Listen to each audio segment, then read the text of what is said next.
তোমাৰ যে নননজনী তাই বিধৱা নহয় জানো? বিধৱা হৈও যে তাই ইমান ৰঙীন কাপোৰ পিন্ধে, সকলো মানুহে আলোচনা কৰিছে জানা। সকলো মানুহৰ মুখে মুখে তাইৰ কথাবোৰ আমাৰ কাণতো নপৰা নহয়, পৰিছে। কিন্তু কি কৰিম, তাইক কথাবোৰ ক'লেও নুশুনে নহয় আকৌ।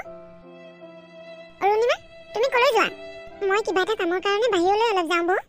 বাহিৰলৈ যাব খুজিছা যোৱা, কিন্তু তুমি বিধৱা মানুহজনী কোলা কাপোৰযোৰ পিন্ধি বাহিৰলৈ কিয় যাব লাগে? এইবোৰ কাপোৰে তোমাক শোভা নাপায়। এবাৰতো আমাৰ সন্মান শেষ কৰিলাই, আকৌ আহিছা সন্মান শেষ কৰিবলৈ। তুমি এইখন ঘৰত থাকিবলৈ হ'লে বগা কাপোৰ পিন্ধিব লাগিব। এইবোৰ ৰঙীন পোছাক পিন্ধি আমাৰ সন্মুখত নোলাবা। তুমি এইবোৰ কাপোৰ পিন্ধাৰ কাৰণে মানুহে কিমান কথা কৈছে জানানে? এইবোৰ কথা আমিহে শুনিছো, তুমি শুনা নাই নহয়। যোৱা, এতিয়া যোৱা, এই কাপোৰযোৰ খুলি বগা কাপোৰ এযোৰ পিন্ধি আহা। বিধৱা হৈ ৰঙীন কাপোৰ পিন্ধিবলৈ আহিছে, মুখলৈ কি চাই আছা?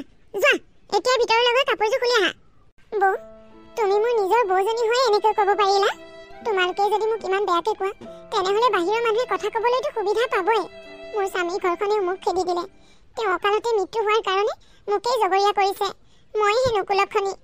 এতিয়া নিজৰ আপোন ঘৰখনতো আপোন মানুহবোৰে যদি মোক ইমান বেয়াকৈ কয়, মই তেনেহ'লে ক'ত থাকিম, ক'লৈ যাম, ক'ত শান্তি পাম মই? তোমালোকে মোক লৈ ইমান অসুবিধা পাইছানে? হ'ব দিয়া, তোমালোকে যদি ইমান অসুবিধাই পাইছা, মই আৰু এইখন ঘৰত বেছিদিন নাথাকোঁ। মই কিবা এটা কাম বিচাৰোঁ। কিবা এটা কাম যোগাৰ কৰিব পাৰিলে মই এইখন ঘৰৰ পৰা গুচি যাম। তেতিয়া আৰু তোমালোকে মোক লৈ কাৰো ওচৰতে লাজ পাব নালাগে। মই যিমান পাৰোঁ সোনকালে এটা কাম যোগাৰ কৰিবলৈ চেষ্টা কৰোঁ। সদায় সদায় তোৰ মুখত এই কথাটো কিমান শুনিম আৰু? এই কথাটো শুনি শুনি মোৰ আমনি লাগি গৈছেগৈ। সদায় কাম বিচাৰি ওলাই গৈ আছ, কাম এটা যোগাৰ কৰিবলৈ পাৰিছ জানো? কোনে দিব কাম? তোৰ নিচিনা কুলক্ষণী এজনীক কোনোবাই কাম দিব নেকি? দেউতাৰে আৰু দাদাৰেতো গাঁওখনত মুখ উলিয়াব নোৱাৰা হৈছে তোৰ কাৰণেই। পলাই গৈ আমাৰ নাক কাণ চব খেদিলি। এতিয়া আকৌ এয়া, এইবোৰে বহুত হৈছে, আৰু নাক কাণ কাটিবলৈ চেষ্টা নকৰিবি। মা, তুমিও তেনেকৈ ক'বলৈ পাৰিলা? অঁ, তোৰ দৰে ছোৱালীক তেনেকেই ক'ব লাগে। মইতো কাম বিচাৰিয়ে আছোঁ। কাম এটা নাপালেনো মই এতিয়া কি কৰোঁ? কামনো পাবি কেনেকৈ তই? পঢ়া শুনাখিনি জানো ক্লিয়াৰ কৰিলি? হাই ছেকেণ্ডেৰীটো পাছ কৰোঁতেই ল'ৰাৰ প্ৰেমত পৰি পলাই গ'লি। এতিয়া তোৰ দৰে হাই ছেকেণ্ডেৰী পাছ ছোৱালীৰ কি মূল্য আছে? আজিকালি কত ল'ৰা ছোৱালী BA পাছ MA পাছ কৰি ঘৰত বহি আছে, চাকৰি নাপায়। আকৌ তোৰ দৰে সাধাৰণ হাই ছেকেণ্ডেৰী পাছ ছোৱালী এজনীয়ে কি চাকৰি পাবি? কাম এটা কৰ নহ'লে, তই ক'ৰবাৰ হোটেলে চোটেলে বাচন ধোৱা, ঝাৰু মাৰা, তেনেকুৱা কাম পাবি। তেনেকুৱা কাম এটাকে বিচাৰি ল। জীয়েকৰ মূৰটোতো খালি, এতিয়া আকৌ মাক বাপেকৰ মূৰটো খাবলৈ আহিছে। এইবোৰ কথা পলাই যোৱা আগতে ভাবিব লাগিছিল। হ'ব, বহুত হৈছে, মনে মনে থাকা। মানুহজন ঢুকুৱাৰ কাৰণে সকলোৱে মোকেই জগৰীয়া কৰিছে।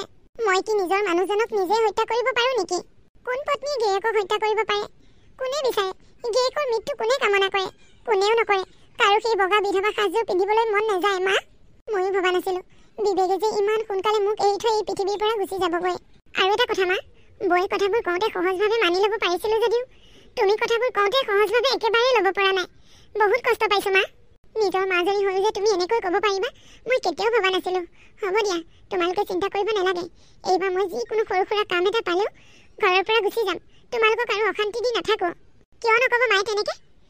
তই যেতিয়া সেই ল'ৰাটোক পাই এই ঘৰখনৰ সকলোবোৰ মানুহৰ কথা পাহৰি পলাই গৈছিলি, মায়ে তেতিয়া মনত কিমান কষ্ট পাইছিল জাননে? এটা সাধাৰণ ল'ৰাৰ কাৰণে মা দেউতাৰ সন্মানৰ কথাও নাভাবিলি। তোৰ কাৰণে মায়ে ক'লৈকো ওলাব নোৱাৰা হৈছিল। যেনে তেনে সেই কথাবোৰ থাম কাটিছিলহে, আকৌ গেৰৰ মূৰটো খালি। গেৰৰ মূৰটো খাই সেইখন ঘৰৰ পৰা খেদা খালি। আকৌ আহি ইয়াত বাহা ল'লিহি। ইয়াত এতিয়া আকৌ সেইবোৰ ড্ৰেছ পিন্ধ। বিধৱা সদায় বিধৱাৰ দৰে থাকিব লাগে, আকৌ গাভৰু হ'ব বিচাৰিব নালাগে। এতিয়া তই যিমান ৰঙীন কাপোৰ পিন্ধিলেও তই এজনী বিধৱা, সকলোৱে তোক বিধৱা বুলিয়ে জানে। বোৱাৰীয়ে ঠিকেই কৈছে। সেইখিনি সময়ত যেতিয়া মই কষ্ট পাইছিলোঁ, তই মোক সান্তনা দিবলৈ অহা নাছিলি নহয়। এই বোৱাৰীজনী নোহোৱা হ'লে মোৰ যে কি অৱস্থা হ'ল হয় ঠিক নাই। তেতিয়াই ভাবিছিলোঁ তোৰ দৰে ছোৱালী এজনী থকাতকৈ নথকাই ভাল। মাক দেউতাকৰ মনত সুখ দিব নোৱাৰা ল'ৰা ছোৱালী কোনো দৰকাৰ নাই। কিবা এটা বিপদত পৰিছ বুলিয়ে দুদিনমানৰ কাৰণে আনিছোঁ। কিবা এটা কাম বিচাৰি ল সোনকালে, আৰু ইয়াৰ পৰা যা। তোৰ এই চেহেৰাটো আমাৰ সন্মুখত দেখুৱাই নাথাকিবি। হ'ব মা, মই যিমান পাৰোঁ সিমান সোনকালে তোমালোকৰ সন্মুখৰ পৰা আঁতৰি যাবলৈ চেষ্টা কৰিম। কেতেকী, বহুদিনৰ মূৰত আমাৰ ঘৰলৈ আহিলা দেখোন। চাহ খালা? অঁ খালোঁ খুৰী। বোৱাৰী, তোমালোক বহা, কথা পাতা। মোৰ এফালে যাবলগীয়া আছে। হ'ব মা, যাওক। এইখন ইমান ডাঙৰ দোকান, ইয়াতে চেলমেন হিচাপে থাকিব পাৰোঁ নেকি সুধোঁ। আৰে, এইটো মানি বেগ পৰি আছে দেখোন। এইমাত্ৰ যোৱা মানুহজনৰে হ'ব। তেখেতকে পইচা উলিয়াই থকা দেখিছিলোঁ। দাদা, দাদা 1 মিনিট ৰ'বচোন, আপোনাৰ পাছটো পৰি ৰ'ল। এই মানুহজনে শুনাই নাপালে, ময়ে দি থৈ আহোঁগৈ। দাদা 1 মিনিট ৰ'বচোন। দাদা, মোক মাতিছা নেকি? হয়, আপোনাকে মাতি আছোঁ। ইমান মাতিছোঁ, আপুনি শুনাই নাই। মই এটা টেনশ্যনত আছোঁ, সেইকাৰণে তুমি মাতি থকা শুনাই নাই। দাদা, এই পাছটো আপোনাৰ হয়নে? অঁ হয়। তুমি ক'ত পালা? আপুনি যে এইমাত্ৰ ওলাই আহিছে দোকানখনতে পালোঁ। এইটো লওক দাদা। Thank god. তুমি যে মোক পাৰ্চটো ঘূৰাই দিলা বহুত বহুত ধন্যবাদ দেই। এই পাৰ্চটোতে মোৰ প্ৰয়োজনীয় ডকুমেণ্টবোৰ সোমাই আছে। বেলেগে পোৱা হ'লে নিদিলেই হয়, তুমি বুলিহে দিলা। ভালদৰে চেক কৰি চাওক দাদা, সকলোবোৰ আছেনে নাই। নথকা কোনো প্ৰশ্নই নাই। তুমি যে পাৰ্চটো পাই মোক ঘূৰাই দিছা, ইয়াৰ পিছত আৰু মোৰ তোমাক কিবা সন্দেহ কৰিবলগীয়া আছে নেকি? থেংক ইউ দেই পাৰ্চটো ঘূৰাই দিয়াৰ কাৰণে। হ'ব দাদা, ইমান থেংক ইউ কৈ থাকিব নালাগে। আপুনি যাওক, মই যাওঁ।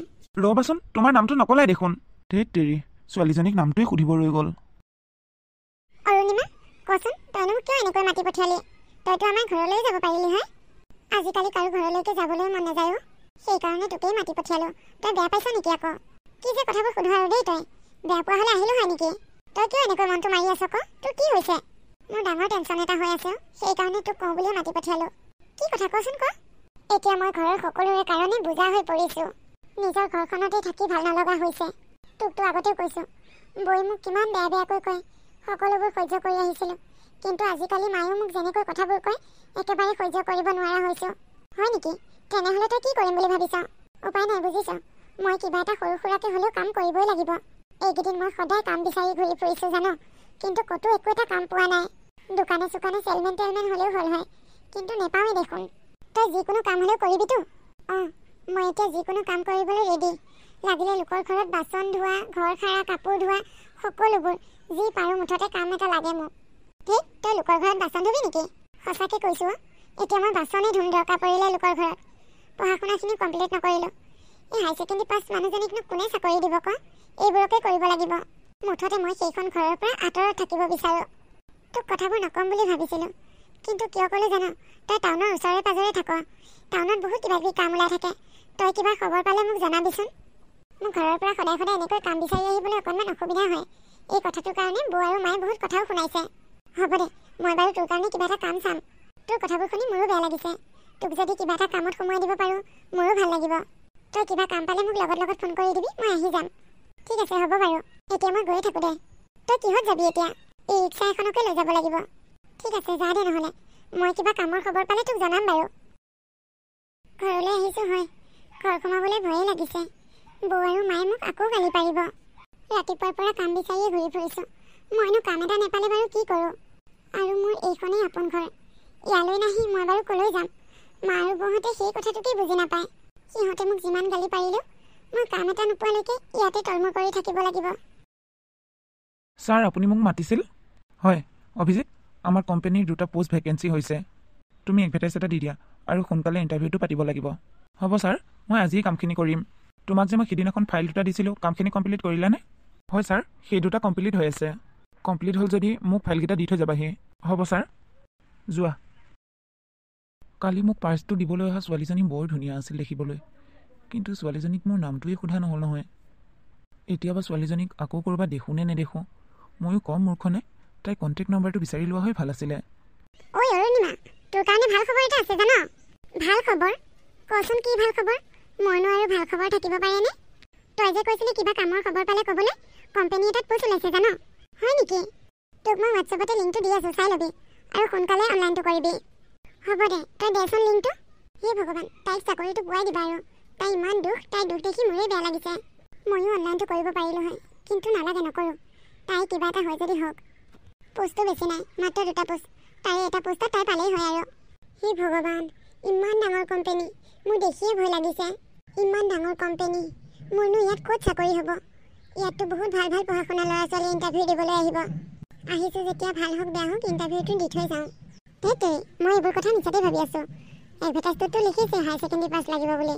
মইতো হাই ছেকেণ্ডেৰী পাছে। মই এনেকৈ হতাশ হৈ গ'লে নহ'ব, নিজৰ ওপৰত কনফিডেঞ্চ থাকিব লাগিব। হে ভগৱান, মোক এই চাকৰিটো পোৱাত সহায় কৰিবা প্ৰভু। ভিতৰলৈ গৈ চাওঁচোন কিমান বা কেণ্ডিডেট হৈছে। নেক্সট। নমস্কাৰ ছাৰ। তুমি? আপুনি ইয়াত যে? আপুনিও ইণ্টাৰভিউ দিবলৈ আহিছে নেকি? ভালেই হ'ল আপোনাক লগ পালোঁ। মই যে বহুত নাৰ্ভাছ ফিল কৰিছোঁ। ইমান ডাঙৰ কোম্পানী, চাকৰিহে বা এতিয়া পাওঁ নে নাপাওঁ। চাকৰিটো বৰ ইম্পৰ্টেণ্ট আছিল মোৰ কাৰণে জানে। ইফালে পোষ্ট আছে 2টা, আপুনি আৰু মই পালেই হ'ব দিয়ক। দুইজন চিনাকি যেতিয়া, পালে কাম কৰিও ভাল লাগিব একেলগে। কিন্তু ইণ্টাৰভিউ কোনটো ৰুমত পাতিছে? চবফালে একেই, ধৰিবই নোৱাৰোঁ দেখোন। নেক্সট বুলি কোৱা যেন পালোঁ দেখোন। তাতে স্পিকাৰত কৈ আছে, ৰুমবোৰো ইমান ডাঙৰ ডাঙৰ, মাতটো ইকো হৈ আছে। কোনফালৰ পৰা আহিল মাতটো মই ধৰিবই নোৱাৰিলোঁ। পিছে আপুনি ইণ্টাৰভিউ দি আহিলে নেকি? ৰক্ষা, তথাপিও যে মোক এটা প্ৰশ্ন সুধিছা। সোমাই অহাৰ পৰা তুমিয়ে কথা কৈ আছা, মোক কথা ক'বলৈ সুবিধাই দিয়া নাই। অ' সৰি দেই, মানে আপোনাক চিনাকি মানুহ পাই গ'লো যে সেইকাৰণে বহুত কথা কৈ দিলোঁ। অ'কে, একো নাই। তুমি যে সুধিছা মোৰ ইণ্টাৰভিউ ল'লেনে নাই, মোক কোনে ইণ্টাৰভিউ ল'ব? ইণ্টাৰভিউ মইহে লৈ আছোঁ। কি চেছ আজি মই এইটো চাকৰিও নাপাওঁ। ইণ্টাৰভিউ দিবলৈ আহি ইণ্টাৰভিউ লোৱা নিচিনাহে হ'ল। চেছ। কি চিন্তা কৰি আছা? মনটো মাৰি দিলা যে। নাই, মই এইটো চাকৰিও নাপাওঁ। চৰি, আপুনি মোক ক্ষমা কৰিব। মই আচলতে গমেই পোৱা নাছিলোঁ আপুনি যে ইণ্টাৰভিউ লৈ আছে। মই ইমানবোৰ কথা ক'লোঁ, মোক ক্ষমা কৰি দিব ছাৰ। নাই নাই, কিয় চৰি ক'ব লাগে? আচলতে মই মোৰ কোম্পেনীত তোমাৰ দৰে এমপ্লয়ী এজনে বিচাৰি আছিলোঁ, সৎ আৰু সাহস থকা। মই তোমাক ইণ্টাৰভিউ ল'ব নাপাওঁতে তুমি নিজে নিজে ইণ্টাৰভিউ দি দিলা। তুমি মোৰ ইণ্টাৰভিউত পাছ কৰিছা। কিন্তু ছাৰ, মোৰ ডকুমেণ্টবোৰ নাচালে দেখোন। তোমাৰ সৎ সাহস আৰু মনত থকা উদ্যমী তোমাৰ চাৰ্টিফিকেট। অহা মাহৰ 1 তাৰিখৰ পৰা তুমি আমাৰ অফিচত জইন কৰিবা। থেংক ইউ ছাৰ, এই চাকৰিটো আপুনি মোক দিয়াৰ বাবে। এই চাকৰিটো মোৰ বাবে বহুত ইম্পৰ্টেণ্ট আছিল। থেংক ইউ বুলি ক'লেই নহ'ব, জইন কৰিব অহা দিনাখন মিঠাইও লৈ আহিবা। হ'ব ছাৰ, আনিম। ঠিক আছে, এতিয়া যোৱা। থেংক গড, মই ছোৱালীজনীক যে আকৌ লগ পালোঁ। এসপ্তাহৰ পিছৰ কথা। মা, মই যাওঁ দিয়া। বৌ, ৰখা। আজিৰ পৰা আৰু তোমালোকে চিন্তা কৰিব নালাগে। মই ইয়ালৈ কোনোদিনাখনেই ঘূৰি নাহোঁ। তোমালোকে মোক লৈ আৰু কোনো ধৰণৰ অসুবিধা নোপোৱা। মাজনী, তই কিয় একেবাৰে ঘৰ এৰি যাবলৈ ওলাইছ কচোন? তোক যেনিবা খঙতে কিবা এটা ক'লোৱে, সেইকাৰণেনো তই ঘৰ এৰি যাবগৈ লাগেনে? চাকৰিটো পাইছহে, কেইদিনমান ইয়াতে থাকচোন। নাই মা, মই থাকিব নোৱাৰিম দিয়া, বেয়া নেপাবা। মানুহজন ঢুকুৱা আজি 2 বছৰ হ'ল। এই 2 বছৰে তোমালোকৰ ঘৰত মই কোনোদিনাখনেই মিঠা মুখৰ মাত নেপালোঁ। আজি মোৰ চাকৰিটো হোৱাৰ কাৰণে তুমি মোক ইমান ধুনীয়াকৈ কৈছা। এইখিনি কথা যদি তুমি মোক আজি 2 বছৰ আগৰ পৰা ক'লা হয়, মোৰ মনটো কিমান ভাল লাগিল হয় কোৱা? মোৰ ভুল হ'লেও মাজনী, মোক তই ক্ষমা কৰি দে। মই তোৰ লগত তেনেকুৱা ব্যৱহাৰ কৰিব নালাগিছিল। হ'ব দিয়া মা, ক্ষমানো কি আৰু? মইতো তোমালোকক বেয়া পাই থকা নাই ক্ষমা কৰিবলৈ। তোমালোকৰ ঠাইত তোমালোক শুদ্ধ, মইহে ভুল আছিলোঁ। গতিকে এতিয়া মোৰ কিবা এটা হৈছে যেতিয়া মই আৰু তোমালোকৰ লগত নাথাকোঁ। তোমালোককতো মই কথা দিছিলোঁৱে, কিবা এটা পালেই মই ঘৰৰ পৰা গুচি যাম বুলি। আৰু মই ইয়াত থাকি ডেইলি অফিচলৈ সেই বিধৱা সাজযোৰ পিন্ধি অহা যোৱা কৰিব নোৱাৰিম মা। মই সেই সাজযোৰ একেবাৰে ভাল নাপাওঁ। মোৰ ভালপোৱা মানুহজন এইখন পৃথিৱীৰ পৰা নাইকিয়া হৈ গ'ল বুলি মই কি বগা কাপোৰ পিন্ধি থাকিব লাগিব নেকি? সেই কাপোৰযোৰ পিন্ধি পিন্ধি তেওঁৰ মনত কিয় মই দোষ দিওঁ? তেওঁ মোক বগা কাপোৰ পিন্ধিলে আগতে বহুত বেয়া পাইছিল। তেওঁ মোক ৰঙা কাপোৰ পিন্ধিলেহে ভাল পায়। গতিকে মই তেওঁ ভালপোৱা কামহে কৰিম, সমাজে ভালপোৱা কাম নহয়। মই সেই বগা সাজযোৰ পিন্ধি তেওঁৰ আত্মাটোক কষ্ট দিব নিবিচাৰোঁ। বোৱাৰী, কি চাই আছা? তুমি তাইক বুজোৱাচোন। অৰুণিমা, তুমি মাৰ মনৰ কথাটো এবাৰ বুজা। হ'ব দিয়া বৌ, বহুত বুজিলোঁ। এতিয়া আৰু বুজিবলৈ নালাগে। তোমালোক দুইজনীয়ে ভালদৰে মিলাপ্ৰীতিৰে থাকা। মইনো আকৌ তোমালোকৰ মাজত কিয় অশান্তি সৃষ্টি কৰি থাকোঁ? হ'ব দিয়া, মই আহিছোঁ। মাজনী। 2 মাহৰ পিছৰ কথা। অৰুণিমা, ইমান দেৰিকৈ অফিচলৈ আহিছা যে? আহি থাকোঁতে বাটতে স্কুটিখন বেয়া হ'ল।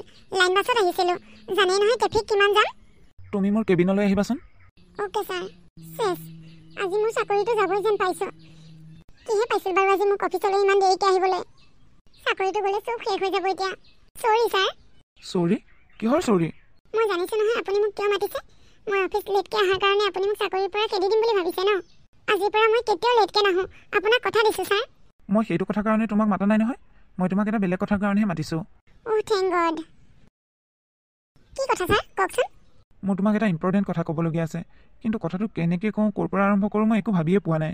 একো নাই ছাৰ, আপুনি ইমান ভাবি থাকিব নালাগে। যেনেকৈ মনলৈ আহিছে তেনেকৈ কৈ দিয়ক। অৰুণিমা, মই তোমাক বিয়া পাতিব বিচাৰোঁ। তুমি মোৰ লগত বিয়া হ'বানে? এইবোৰ আপুনি কি কথা কৈছে ছাৰ? আপুনি ভবাৰ ধৰণে মই এজনী গাভৰু ছোৱালী নহয়, মই এজনী বিধৱা বোৱাৰী। জানো, মই তোমাৰ সকলোবোৰ কথাই গম পাইছোঁ। আপুনি মোৰ সকলোবোৰ কথা জনাৰ পিছতো এনেকুৱা এষাৰ কথা কৈছে যে? বিধৱা হ'লা কি হ'ল তাতে? বিধৱা কি বিয়া হ'ব নোৱাৰে নেকি? বিধৱা মানুহৰ মনত ৰং নাই? নহয় ছাৰ, আপুনি ইমান ডাঙৰ কোম্পানীৰ এজন বছ, আৰু আপোনাৰ দৰে মানুহ এজনে মোৰ দৰে বিধৱা এজনীক বিয়া পাতিলে সমাজে কি বুলি ক'ব? মানুহে আপোনাক হাঁহিব। বাদ দিয়া সমাজৰ কথা। তুমি মোৰ লগত বিয়া হ'বলৈ ৰাজি আছানে নাই সেইটো কোৱা। যদি তুমি মোৰ লগত বিয়া হ'বলৈ মান্তি হোৱা, তেনেহ'লে মই তোমাক আজিয়ে মন্দিৰত বিয়া কৰাম। ছাৰ, মানুহে মোক যি বুলিয়েই নকওক, সেইটোক লৈ মোৰ কোনো কথা নাই। আজি 3-4 বছৰে মই মানুহৰ মুখৰ কথা শুনিয়ে আহিছোঁ। এতিয়া সেইবোৰ মোৰ গাত নলগা হ'ল। কিন্তু মোৰ কাৰণে আপুনি মানুহৰ পৰা কথা শুনিলে সেইটো মোৰ কিন্তু একেবাৰে ভাল নালাগিব। মই সেইকাৰণেই কৈছোঁ ছাৰ, এইবোৰ বাদ দিয়ক। আপুনি বিচাৰিলে মোতকৈ বহুত ভাল ছোৱালী পাব। মোৰ কাৰণে আপুনি মানুহৰ কথা শুনিলে মোৰ একদম ভাল নালাগিব ছাৰ। মই কৈছোঁৱে দেখোন, সমাজৰ কথা বাদ দিয়া। যিখন সমাজৰ কথা তুমি কৈ আছা, সেই সমাজখনেই দেখোন তোমাক বেয়া চকুৰে চায়। সেইকাৰণেই কৈছোঁ ছাৰ, সমাজৰ কথা মই বাদেই দিলোঁ। মোৰ ঘৰখনৰ মানুহখিনিয়ে মোক ভাল চকুৰে নাচায়। মোৰ মানুহজনৰ মৃত্যুৰ পিছত যেতিয়া মই মাৰ ঘৰত থাকিবলৈ ল'লোঁ, তেতিয়া মোৰ মাৰ ঘৰৰ মানুহখিনিয়ে মোক কথা শুনায়। বেলেগৰ কথাটো বাদেই দিছোঁ, নিজৰ জন্ম দিয়া মাজনীয়ে কথা শুনোৱাই। সিহঁতৰ অত্যাচাৰত মই থাকিব নোৱাৰি কাম বিচাৰি ঘূৰি ফুৰিছিলোঁ। পিছত যেনিবা আপুনি মোক সেইখিনি উপকাৰ কৰিলে। আপোনাৰ এই উপকাৰ মই কোনোদিনাখনে পাহৰিব নোৱাৰোঁ। এইখিনি মোৰ কাৰণে যথেষ্ট। আকৌ আপুনি মোক বিয়া কৰাব নালাগে। মোৰ কাৰণে মিছাতে আপুনি সমালোচনাৰ পাত্ৰ হ'ব নালাগে ছাৰ। মোৰ কাৰণে মা দেউতাই আনৰ পৰা বহুত কথা শুনিলে, তেওঁলোকে মোৰ কাৰণে বহুত কষ্ট পালে। আকৌ এতিয়া আপুনি কষ্ট পোৱাটো মই কেতিয়াও নিবিচাৰোঁ ছাৰ। মই যদি বিধৱা নহয় গাভৰু ছোৱালী হ'লো হয়, তেতিয়া আপোনাৰ প্ৰস্তাৱটো মানি ল'লোঁ হয়। কিন্তু এজনী বিধৱা হৈ আপোনাৰ এই প্ৰস্তাৱটো মোৰ মানি ল'বলৈ অকণমান অসুবিধা হৈছে ছাৰ। আপুনি মোৰ কথা পাহৰি যাওক। মই সমাজৰ কথা শুনি মানুহৰ কথা শুনি চলা মানুহ নহয়। মই নিজেই যিটো ভাল পাওঁ সেইটোহে কৰোঁ, আৰু মই নিজেই ভাল পোৱাটো কৰিয়ে সদায় বেছি ভাল পাওঁ। মই বিয়া পাতিলে কেৱল তোমাকেই বিয়া পাতিম, আন ছোৱালীক কেতিয়াও বিয়া নেপাতোঁ। তুমি যেতিয়ালৈকে বিয়া হ'বলৈ ৰাজি নোহোৱা, মই তেতিয়ালৈকে কাকোৱে বিয়া নকৰাওঁ। মোৰ পত্নী হ'বা তুমি। মোৰ দৰে বিধৱা এজনীক যদি বিয়া পাতিবলৈ আপোনাৰ কোনো ধৰণৰ আপত্তি নাই, তেনেহ'লে হ'ব, মই আপোনাৰ লগতে বিয়া হ'ম। মই কৈছোৱেইচোন মোৰ কোনো ধৰণৰ আপত্তি নাই। ব'লা আমি দুয়োটাই আজিয়ে মন্দিৰত বিয়া পাতোগৈ।